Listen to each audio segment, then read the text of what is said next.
পিরোজপুরের কুমিরমারা নলবনিয়া ঘাট শ্রমিক ইউনিয়নের উদ্যোগে আয়োজিত শহীদ জিয়া নাইট ক্রিকেট টুর্নামেন্টের শুভ উদ্বোধন হলো এক জমকালো অনুষ্ঠানের মধ্য দিয়ে।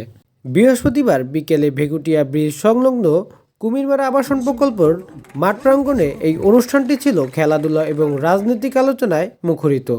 অনুষ্ঠানে সভাপতিত্ব করেন ৯ নং শারিকতলা ডুমুরিতলা ইউনিয়ন বিএনপির সভাপতি মোহাম্মদ হেমায়েতুদ্দিন ব্যাপারী। প্রধান অতিথি হিসেবে উপস্থিত ছিলেন পিরোজপুর জেলা বিএনপির আহ্বায়ক অধ্যক্ষ আলমগীর হোসেন।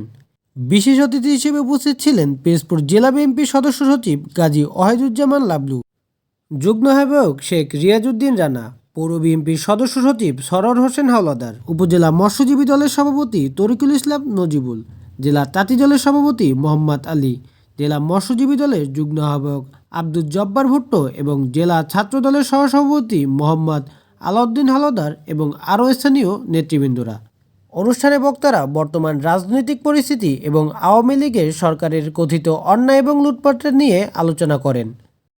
প্রধান অতিথি অধ্যক্ষ আলমগীর হোসেন তার বক্তব্যে দেশের মানুষের ভোটাধিকার এবং বাক স্বাধীনতা রক্ষার জন্য বিএনপি সর্বদা সোচ্চার থাকবে বলে জানান।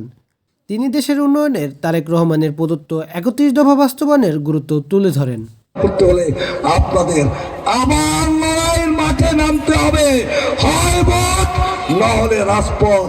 রাজি আছেন ইনশাআল্লাহ? যেহেতু আজান এখনই হবে, আপনারা এখানে উপস্থিত হয়েছেন এবং এই সভাকে সবার মনোনীত করেছেন, আপনাদের কাছে আমার কৃতজ্ঞতা এবং অভিনন্দন এবং ধন্যবাদ জানিয়ে এই সভা এখানেই সমাপ্ত ঘোষণা করছি।